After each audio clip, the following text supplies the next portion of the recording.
Saludos y bienvenidos. Comenzamos aquí con nuestro Átomos y Bits, con toda la información científica y tecnológica y con todas las novedades que nos presenta la semana. A lo largo de los próximos minutos vamos a desentrañar algunos misterios más científicos y tecnológicos.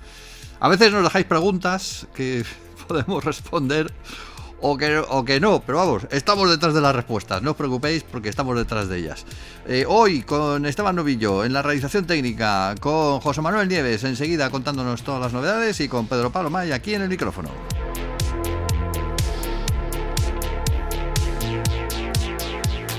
Y recordando a unos primos nuestros que desaparecieron o los engullimos genéticamente hace ya tiempo, los neandertales. Don José Manuel, ¿cómo estás? Hola Pedro Pablo, ¿qué tal? Hoy Fenomenal. vamos a hablar de los neandertales porque me has quitado un peso de encima, de verdad te lo digo, que estaba yo ahí por mi culpa, por mi gran culpa, nos hemos cargado los neandertales a todos ellos y resulta que no, que ya estaban en el camino de la desaparición antes de que llegaran los Homo sapiens. ¿Cómo es eso? Eso parece. Eso no quiere decir que nosotros no tengamos parte de la culpa, pero cuando decimos culpa en esto, no estamos refiriéndonos a que los matamos porque, esto nos lo vamos a cargar a todos. No, estamos refiriéndonos a que invadimos sus territorios, éramos mucho más numerosos que ellos, vivíamos en grupos mucho más grandes, Éramos más consumíamos guapos. consumíamos todos los recursos a lo bestia y les fuimos arrinconando poco a poco hasta que se acabaron de extinguir. Pero, un nuevo estudio lo que nos dice es que mucho antes de que los nuestros son Homo sapiens, llegaran a Europa, cosa que sucedió hace unos 40.000 años o más o menos por ahí, que coincide al poco tiempo con la desaparición total de los neandertales.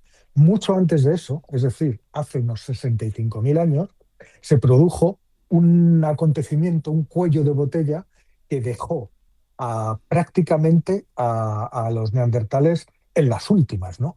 Eh, Eso es lo que sugiere este equipo de investigadores, ¿no? Eh, Sí. ¿Cómo lo han hecho? Pues han estudiado 10 genomas mitocondriales de neandertales y la historia es como te voy a contar, ¿no? Tú sitúate en una Europa muy fría, un frío extremo, ¿no? Y durante cientos de miles de años han estado viviendo los neandertales, que llegaron allí desde África, fruto de una migración africana muy anterior, y como llegaron ahí, había un clima totalmente distinto, evolucionaron de forma diferente a como lo hicieron los que se quedaron en África, de donde mucho más recientemente salió la expedición, llamémoslo así, que terminó en Europa y se encontró con los neandertales que ya eran otra especie, ¿no? Fíjate tú cómo es la historia, ¿no? El origen es el mismo, pero, pero el momento en el que pasaron a Europa es muy distinto y las condiciones diferentes de un continente a otro hicieron que una especie, los primeros que llegaron, a lo largo de cientos de miles de años evolucionaran a neandertales, ¿no? Ya. Vale. Bueno, pues según el nuevo estudio, mucho antes de que desaparecieran del todo, los neandertales tuvieron una especie de catástrofe demográfica, ¿no? Severa y fulminante. ¿Y qué pasó? Pues que un único linaje genético sobrevivió en todo el continente europeo y lo hizo en el sur de Francia. Después de ese pequeño refugio del sur de Francia, donde todavía se podía vivir, ahora te explicaré, los neandertales volvieron a expandirse por Europa. Pero como ya no había variabilidad genética, ese daño ya estaba hecho y ya era irreparable. Ah. Es decir, sabemos que la extinción de los neandertales es uno de los mayores misterios de la paleontología, ¿no? Y por estudios previos sabemos que, como te he dicho antes, ¿no? Como que neandertales y humanos modernos nos separamos hace unos 500.000 años, que fue cuando aquellos primeros vinieron de África, ¿no? Y se convirtieron en neandertales en Europa. Sí. Bueno, pues los primeros se extendieron por toda Eurasia, desde la península ibérica hasta Siberia, y desaparecieron hace unos 40.000 años, ¿no? Vale. Eh, en el nuevo trabajo lo que hicieron los investigadores fue, como te he dicho, centrarse en el ADN mitocondrial. El ADN mitocondrial es un tipo muy específico de ADN, porque no es el que está en el núcleo de las células, sino el que está en las mitocondrias, que son las centrales energéticas de las células. Y tiene la particularidad de que solo se transmite por línea materna. Pasa de madres a hijas e hijos, ¿no? Pero no se mezcla con el ADN del padre. Y eso nos da una línea materna perfecto, ¿no? O sea, puedes rastrear los linajes maternos ininterrumpidamente a lo largo de milenios, ¿no? A Fíjate. través del ADN mitocondrial, ¿vale? Y eso fue lo que hicieron, ¿no? Extrajeron 10 genomas mitocondriales completos de fósiles de neandertales y los restos procedían de varios sitios, ¿no? De Bélgica, de Francia, de Alemania, de Serbia, y los analizaron junto a otras 49 secuencias de ADN mitocondrial que ya habían sido extraídas en otras investigaciones, ¿no? Ujú. ¿Qué hicieron después? Cruzar todos esos datos con un hábil programa informático y entonces descubrieron que hace unos 65.000 años había varios linajes genéticos diferentes y saludables que coexistían en Europa y hasta hace 65.000 años. Y que a partir de esa fecha, toda esa riqueza genética fue interrumpida abruptamente y fue reemplazada por un único linaje mitocondrial, el que estaba originado en el suroeste, en el sur de Francia, ¿no? Ya. Estos supervivientes, los científicos los llaman, siempre los han llamado neandertales tardíos. Y estos fueron los que, tras el cuello de botella genético, se dispersaron una vez más por esa Europa que ya estaba prácticamente vacía, ¿no? Es decir, hubo esta interrupción en la historia de los neandertales y hubo una transformación genética.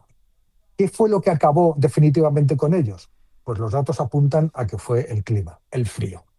Es decir, hace unos 75.000 años, un frío extremo que duró miles de años se produjo en toda Europa, ¿no? Y empujó la especie hasta la propia extinción. Los científicos lo que han visto es que estos neandertales, los hallazgos, no dicen que los neandertales, como pensábamos hasta ahora, por culpa del frío, fueran emigrando hacia el Mediterráneo, es decir, yendo a latitudes cada vez más al sur para huir de este frío. No, sino que murieron en el sitio. O sea, los neandertales del norte de Europa, pues les llegó esta oleada, esta época tremenda de frío y no consiguieron sobrevivir a ella, ¿no? Y sin embargo, los que ya estaban en el suroeste de Francia lograron sobrevivir, fueron los únicos que lograron sobrevivir. No, estaban Y ahí ya. después estaban allí ya, o sea, todos los demás se extinguieron ya. Y entonces esa única línea se expandió otra vez por gran parte de Europa y dio lugar a eso que llamamos los neandertales tardíos, ¿no? Fíjate, este episodio genético muy importante dejó cicatrices en el código genético de los supervivientes, ¿no? Eh, eh, ¿Y cuáles fueron esas cicatrices? Pues los científicos dicen que es una especie de empobrecimiento genético entre estos neandertales tardíos, ¿no? Y como todos surgían de un único grupo, pues la diversidad genética se redujo enormemente en comparación de lo que había antes. Es decir, todos eran muy similares genéticamente en toda Europa, desde España hasta el Cáucaso. Y esa baja diversidad genética, que según el estudio alcanzó su punto crítico hace unos 42.000 años, es decir, apenas un suspiro antes de que desaparecieran, es la que sentenció el destino. Y justamente en ese momento fue además cuando llegamos nosotros, ¿no? O sea, que si ya estaban mal, llegamos nosotros y les dimos la puntilla, ¿no? Se puede decir. Pero simplemente esa homogeneidad tan extrema, eh, según estos investigadores, tuvo un papel clave en la extinción, ¿no? Que se sumó a otros motivos, ¿no?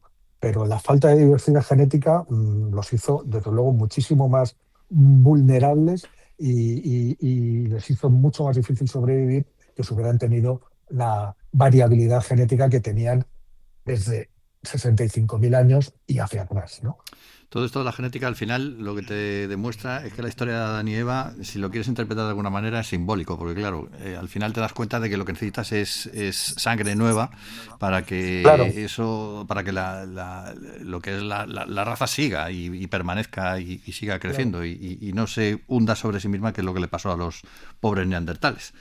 Claro, es que además cuando volvieron el estudio sigue, ¿no? Dice cuando volvieron a expandirse por Europa, pues lo hicieron en grupos muy desconectados, ¿no? Claro. Todavía más endogámicos, ¿no? Con todavía peor diversidad genética, ¿no? Y eso, pues eso, sin embargo, y curiosamente fomentó una mayor diversidad cultural, porque al ser grupos aislados, pues digamos que un poco que cada uno desarrolló su propia tecnología y su propia cultura, porque, claro, llamaba mucho la atención la diversidad cultural de los neandertales tardíos, que Claro. eran distintos de un lado a otro. ¿Qué pasa? Que eran genéticamente similares, eran grupos dispersos que apenas tenían contacto entre ellos y que, claro, cada uno se desarrollaba como podía, ¿no? Desarrollaba culturas locales muy especializadas. Y en ese ambiente es cuando llegamos nosotros. Hmm. Bueno, nos cargamos a todos los primos hermanos que quedaban de los neandertales. Tenemos otro tema aquí por delante que me llama especialmente la atención. Es una inteligencia artificial que ha analizado, bueno, pues datos, contenidos que tenían los astrónomos y ha encontrado pues más de 100 nuevos exoplanetas donde antes pues éramos incapaces de ver nada. Lo que pasa es que yo no sé, yo de la inteligencia artificial no me fío mucho. Son buenos los descubrimientos que ha hecho. Muy buenos. A ver, de la inteligencia artificial no hay que fiarse para decirle qué hago con mi vida, ¿vale? Pero, pero No, sí hay eso que desde luego que fiarse, no. pero sí hay que fiarse cuando le metes un montón de datos y le dices que busque patrones, ¿no? Ajá. Entonces, eso es lo que nos permite, eso es lo que permite avanzar un montón de disciplinas científicas, ¿no? Tú fíjate, ¿qué es lo que, qué es lo que hacemos cuando queremos distinguir un planeta, ¿no? Pues es como, dice, hay un estudio del que vamos a hablar ahora, que dice que es como distinguir el vuelo de un mosquito pasando por delante del faro de un coche a varios kilómetros de distancia. No está mal. Bueno, pues así de difícil, o más todavía, es, es lo que tienen que hacer los astrónomos que buscan planetas fuera del sistema solar. Porque cuando un exoplaneta, que es el mosquito, pasa por delante de su estrella, que es el faro del coche, pues provoca una diminuta, imperceptible disminución en el brillo de la estrella. Le hace un pelín de sombra. Bueno, pues detectar ese leve parpadeo en un océano de millones de estrellas es una tarea ímproba, Pedro Pablo. Y Sí. si a eso le sumas que además ahí arriba está todo lleno de falsos positivos, estrellas binarias que son del grupo y que se oscurecen la una a la otra, se eclipsan mutuamente y nos engañan, pues parece un problema sin solución, ¿no? Pero, ¿qué pasa? Que todos los datos que se han recopilado, que son una barbaridad de datos, ahora tenemos la inteligencia artificial. Y lo único que tenemos que hacer es darle todos los datos en bruto a la inteligencia artificial, darle unas normas para que busque esos patrones que nos revelan la existencia de planetas, cosa que hacerlo a mano, seres humanos, llevaría años y años y años, y tú, la inteligencia artificial encuentra planetas, ¿no? ¿Qué es lo que han hecho? Es lo que han hecho estos investigadores de la Universidad de Warwick, ¿no? En Reino Unido, ¿no? Pues han utilizado una nueva herramienta que se llama Raven y que de un solo golpe ha conseguido validar 100 exoplanetas, ¿no? Y entre esos 100 había 31 que nunca habían sido detectados. Es decir, por un lado han validado 71 planetas, 79 planetas, 69 planetas, y por el otro lado han encontrado 31 nuevos. ¿Por qué te hago esta distinción? Pues porque tenemos muchísimos más planetas detectados que validados. Ya. ¿Eso por qué es? Pues porque en las expediciones, digamos así, ¿no? De cacería de planetas, pues los instrumentos, los telescopios, mm, seleccionan, los que utilizan este método del tránsito, pues seleccionan todas las estrellas candidatas a tener un planeta. Cuando tú ves ese mosquito pasar por delante, oscureciendo el brillo de la estrella un poquito, mides cuánto lo oscurece y te das cuenta de que ese mosquito pasa en un tiempo regular, cada X horas o cada X días, siempre por delante de la estrella, pues te piensas que es un planeta. Con lo Claro. cual lo das como detectado. Pero claro, después, a ese punto concreto donde tú dices que has detectado un planeta, hay que apuntar con otros telescopios diferentes y confirmar esto. Por lo tanto, ahora mismo nosotros tenemos unos 6.500 planetas confirmados y unos 15.000 detectados, pero aún por confirmar. Que es una barbaridad, ¿no? 15.000 Claro, planetas. claro, Es que, claro. Y cada vez son más. Bueno, tiene que haber billones, o sea, sí. imagínate, ¿no? Entonces, qué es lo que hicieron estos científicos? Pues, ya te digo, cogieron, identifican miles de mundos que son candidatos a ser planetas. Y luego hay que confirmar esas señales con otras observaciones. Y entonces, para solucionar esto, estos de Warwick aplicaron Raven al análisis de las observaciones de más de 2.200.000 estrellas a la vez, Ujú. ¿vale?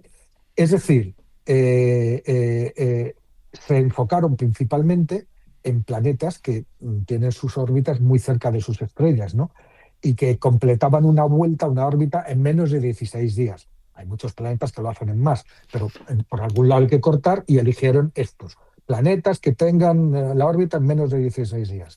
Y ahí destacan, o sea, entre los hallazgos, destacan poblaciones enteras de planetas muy valiosos para los científicos, desde planetas de periodo ultracorto, que completan su año en menos de 24 horas terrestres, hasta sistemas de multiplanetarios de órbitas cerradas, incluyendo parejas planetarias desconocidas hasta ahora, ¿no? Es decir, utilizando esta herramienta de Raven, han sido capaces de validar 118 planetas nuevos y más de 2.000 candidatos a planetas de alta calidad, de los cuales casi 1.000 eran totalmente nuevos. Fíjate. Pues claro, pues imagínate, entonces lo único que tienes que hacer es proporcionarle a las... claro, el desafío cuál es? Saber si el oscurecimiento de una estrella es causado efectivamente por un planeta que pasa cada X tiempo a su alrededor o por alguna otra cosa, como una estrella binaria o una nube de polvo o cualquier otra cosa, ¿no? Pero Y solo Raven lo que, esa consecuencia, o sea, esa posibilidad la puede analizar la propia inteligencia artificial. claro, porque si es, por ejemplo, una estrella binaria, el eclipsamiento es mucho mayor que el que hace un planeta. Una estrella es muchísimo mayor que un planeta.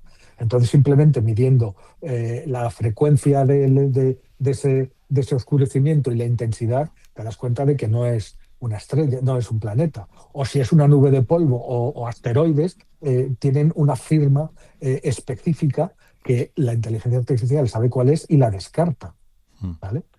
Entonces, claro, el conjunto de datos con el que han alimentado a Raven, y ahí es donde radica la fuerza, es que está creado con muchísimo cuidado a partir de cientos y cientos de miles de simulaciones de planetas realistas y de eventos astrofísicos que podrían hacerse pasar por planetas. Y alimentado con todo eso, te los detecta, cuando encuentra coincidencias, los descarta automáticamente, ¿no? Sí. Por Es eso. decir, que podríamos aplicarle otros datos que tuviéramos para conseguir encontrar más planetas donde no los tenemos, porque eso imagino que Claro, habrán usado una base de datos en concreto, pero hay más. claro, claro, hay muchas más. Y además, ten en cuenta una cosa. Este método del tránsito, para buscar planetas, no te encuentra todos los planetas. Solamente es capaz de ver los planetas que pasan por delante de la estrella con respecto a tu posición. Ya. Es decir, si hay otro planeta, imagínate, que nosotros vemos una estrella, ¿no? Desde nuestra posición vemos una estrella, imagínatela como un disco luminoso. Ujú. Si un planeta pasa por delante y hace la sombra, lo vemos. Pero ¿qué pasa si es un planeta que orbita en otro ángulo? Por ejemplo, de polo a polo, polo sur, polo sur, polo norte, y tiene una órbita circumpolar, que según nuestro punto de vista no está tapando, no está oscureciendo nada, Claro. no lo vemos. O sea, todos los planetas que no tienen exactamente el ángulo de giro que permita que pasen por delante de la estrella con respecto a nuestra posición, ni siquiera los vemos. Es decir, que se nos escapan un montón. pero Tiene que un haber montón. muchísimos ahí, entonces. Muchísimos, porque esos no tenemos, claro, hay más, por eso se han hecho más métodos de detección, ¿no? Hay otro que es el de la velocidad radial, y ese lo puedes hacer sin ver al planeta, simplemente con la estrella. De la misma manera que el método del tránsito te permite ver ese ligerísimo oscurecimiento, cada vez que pasa el planeta por la simple sombra del planeta, oscurecimiento en la luz de la estrella, pues la pequeñísima gravedad de ese planeta con respecto a la gran gravedad de la estrella, también influye. Y a medida que gira, le va pegando como tironcitos a la estrella. ¿Eso qué quiere decir? Que la estrella imperceptiblemente hace como oscilaciones cada vez que el planeta le da una vuelta y pega un tirón. Bueno, pues esas pequeñas oscilaciones en la estrella te permiten saber que está siendo sometida periódicamente, importante, porque si no es periódico, no es un planeta gira y gira siempre cada X días o cada X semanas o cada X horas, ¿no? Bueno, estas oscilaciones son periódicas, te permite saber que ahí hay un planeta aunque no lo estés viendo, ¿no? Claro, ese es. Entonces, es decir, eh, solamente en las estrellas que ya hemos encontrado planetas, esa es otra limitación. Hemos encontrado 6.300 y 6.400 y te he dicho que hay más del doble por confirmar. Pero Ya. todos ellos están en estrellas cerquita de nosotros. No hay ninguna que esté a más de 100 años luz de distancia. Y eso no es nada, porque no tenemos todavía instrumentos para captar planetas que estén alrededor de estrellas mucho más lejos. Si ya nos cuesta trabajo, si ya es como un mosquito pasando por delante de un faro a varios kilómetros en las estrellas cercanas, imagínate lo que sería ver un planeta a una estrella que esté a 5.000 años luz, o a 100.000 años luz, Hmm. o en otra galaxia a millones de años luz. Absolutamente imposible. Es decir, todos los que tenemos son de nuestro entorno, de nuestro vecindario estelar, y aún así no vemos todos los que esas estrellas que pueden tener, porque estamos limitados por los métodos, como te he dicho, ¿no? Hay muchos planetas que simplemente por cómo orbitan o por otras características, pues no tenemos forma de saber que están ahí.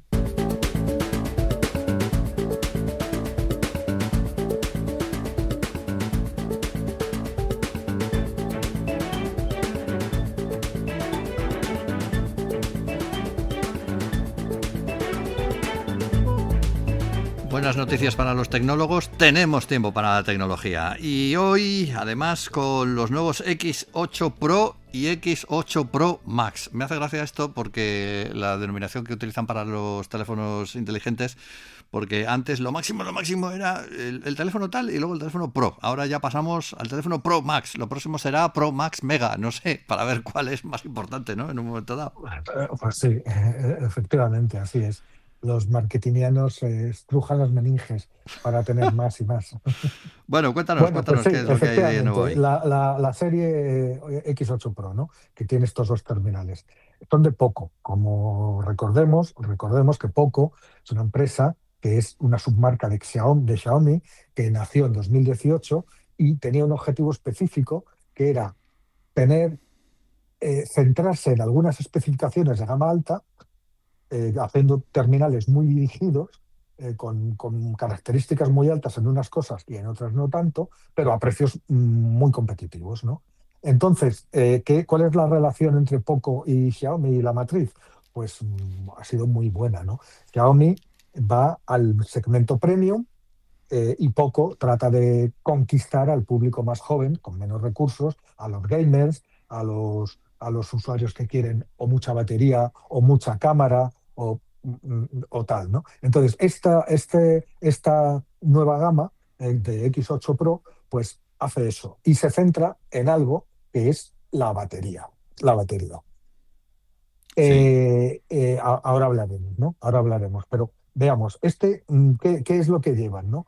El Poco X8 Pro, por ejemplo, tiene un procesador, un Dimensity 8520, que este chip está muy bien, tiene una CPU de nueva generación y una unidad de procesamiento gráfico que es casi un 30% más potente que el anterior, consume un 20% menos de energía y ha superado una cosa importante, los 2 millones de puntos en los test.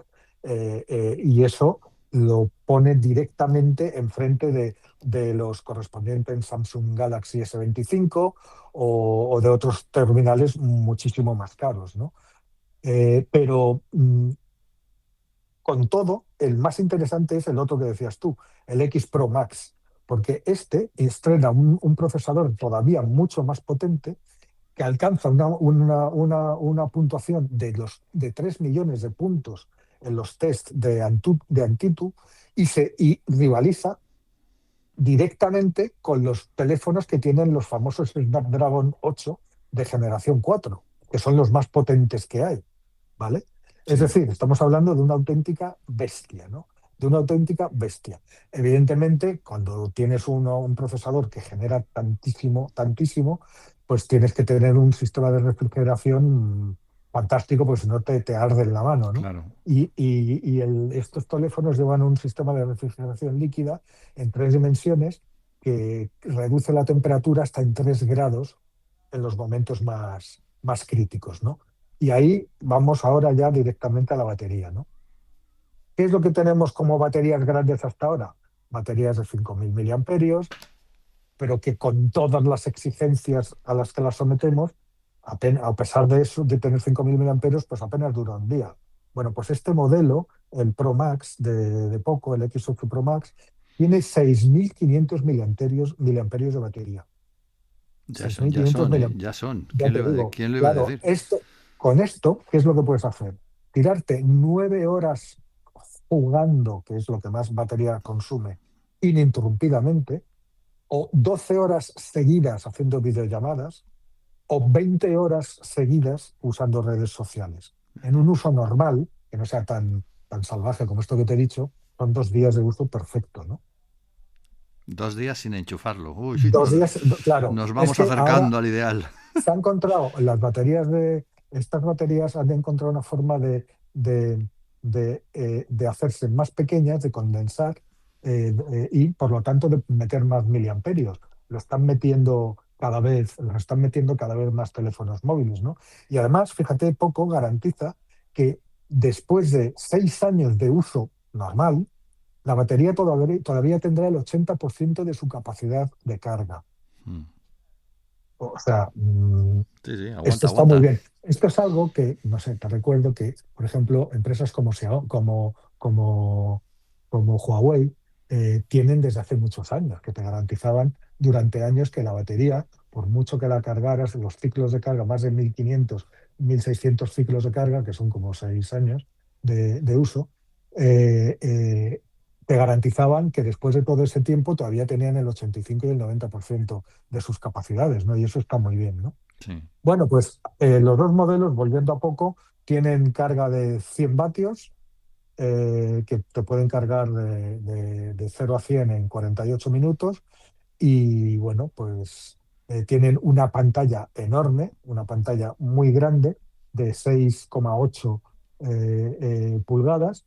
Y aquí está no el pero, ¿eh? Porque estas capacidades ya dan con una pantalla excelente, pero claro, en cámaras no llegan a lo que dan otros terminales, porque ya te he dicho que Poco se centra en algunos aspectos. Hay otros terminales de Poco que se centran en las cámaras, pero no tienen una batería tan brillante. Claro. Es decir, los que tienen todo de todo son los Xiaomi en esta familia, que son los que cuestan muchísimo más, ¿no? Pero, a ver, nadie se compra un Poco por las cámaras, Eso te iba a pero decir que a lo mejor no lo compras para sacar fotos, ¿no? claro, claro, ya te digo, es para un tipo de usuarios muy exigentes que sobre todo quieren mucha potencia, que quieren que dure mucho, que quieren que la pantalla sea muy buena y que quieren pues eso, estar jugando o estar haciendo vídeos a lo bestia para las redes sociales, ¿sabes? Y no Sí. necesitan, pero aún así le han puesto mejoras, ¿no? Entonces, el X8 Pro tiene un sensor principal de Sony de 50 megapíxeles y un gran angular de 8. Y el Pro Max sube con un sensor Light Fusion de 50 megapíxeles, que es con un rango dinámico muy bueno y con un zoom óptico de por 2. Fíjate, hemos hablado de teléfonos que tienen ya hasta por 10. pero claro, te digo que no lo estamos comprando por las cámaras, ¿no? Ya. Y luego, entre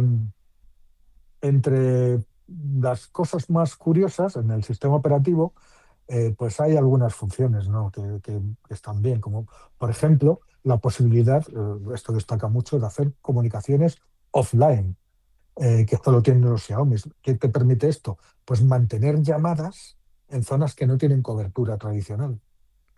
¿Cómo es eso? Claro, pues porque el teléfono es capaz de retenerte la señal en el momento que pierde la cobertura y te da una prolongación en la que te permite seguir hablando. Anda. ¿Sabes? Luego, si cuelgas y quieres hacer otra llamada, seguramente ya no puedas. Pero en la llamada que estás te la prolonga. Y luego hay otra cosa que yo la veo más superficial, pero en fin, que es un modo que le han puesto, que es el modo compra de entradas. ¿Qué hace esto? ¿Qué Comprar hace esto? entradas. Claro, tú, mira, cuando hay un concierto muy, pues como los que ha habido de Rosalía en España hace poco, pues en el momento Sí, que salen las entradas online, hay una oleada de gente con el dedo preparado, pi, pi, pi, pi, pi, para poderlas comprar y en minutos se agotan. sí. Y bueno, pues con este sistema acelera la respuesta táctil de la pantalla y pone todos los recursos del sistema en los milisegundos previos a que salgan las entradas. Es decir, tú programas el teléfono para que cuando vayan a salir las entradas, unos milisegundos antes se prepara el teléfono y sin que tú tengas que hacer nada, directamente cuando salgan las compras. Anda. Entonces, claro, te aumentan mucho las posibilidades de no quedarte fuera Ujú. de la cola. Bueno, pues ya te digo que me ha parecido curioso, Se ¿no? va a comprar todo el Eh, mundo el teléfono este para sacar las entradas, ¿no? En lugar de para Pues llamar no por te creas que teléfono. alguno habrá que le interese esto, ¿eh? ¿Cuánto nos Bueno, cuesta? ¿Cuánto nos cuesta? pues mira, el X Pro normal, eh, a partir de los 399,99 euros. Es decir, les cuesta decir 400, pero nos falta un céntimo nada más, ¿no? Y el otro, 529,99 euros, que son 530. Y no está mal, No está no mal. está nada mal de precio. Sí. ¿Sabes qué pasa? Que yo, es que cada vez que me hablas de la marca esta de Poco, siempre me acuerdo del Rose o Cimarrón, de la banda musical, ¿sabes? De Poco de los años 60-70, que Madre la mía. gente más joven no, seguramente no la conoce, pero es que cada vez que dicen pues, lo nuevo de Poco, digo, a ver, ¿cuál es el próximo single? Pero bueno, está bien, está bien. Nos quedamos con estos nuevos teléfonos de Poco, que la verdad es interesante que las grandes marcas tengan su marca blanca, por así decir, también, Sí, y es puedan algo que ofrecer eso. ya tienen casi todas. Sí, pues que está bien para que bueno, pues para que haya más posibilidades de elegir. Siempre que hay más posibilidades de elegir es mejor para el consumidor. Lo que tenemos que tener claro cuando se va a buscar un teléfono como estos es que estos teléfonos de gama media con capacidades de gama alta no tienen todas las capacidades de gama alta, sino que se centran en un tipo de capacidad específica. Entonces, si queremos un teléfono de 400 euros que tenga las cámaras igual de buenas que uno de 1000 y pico, lo podemos conseguir, pero no va a tener el mismo procesador, no va a tener la misma batería, no va a tener la misma pantalla. Si lo queremos que tenga la misma batería y el mismo procesador, no va a tener las mismas cámaras. Es decir, tenemos que ser capaces de identificar qué ¿Para qué aspecto del queremos? teléfono queremos potenciar. Sí. Y entonces sí, nos podremos gastar 300, 400, 500 euros en vez de 1000 y pico, y tenemos un teléfono con unas capacidades de batería enorme, como es este caso, o con una pantalla fantástica, como es este caso, pero con unas cámaras muy normalitas, como también es Como este se caso. decía antes, nadie da duros a 5 pesetas. Así que Claro, ¿no? Pero está bien porque te van seleccionando funciones y te las potencian al máximo para el que quiera eso. uh-huh. Muy bien, pues nos quedamos entonces con estos nuevos teléfonos de la serie X. Y pues nada, darte las gracias una semana más por habernos contado todas estas novedades y emplazarnos para dentro de 7 días. Por supuesto que sí. Pues nos vemos en una semanita. En Átomos y Bits con Esteban Novello encargándose de la realización técnica, José Manuel Nieves contándonoslo todo y Pedro Pablo May en el micrófono. Volvemos en una semana.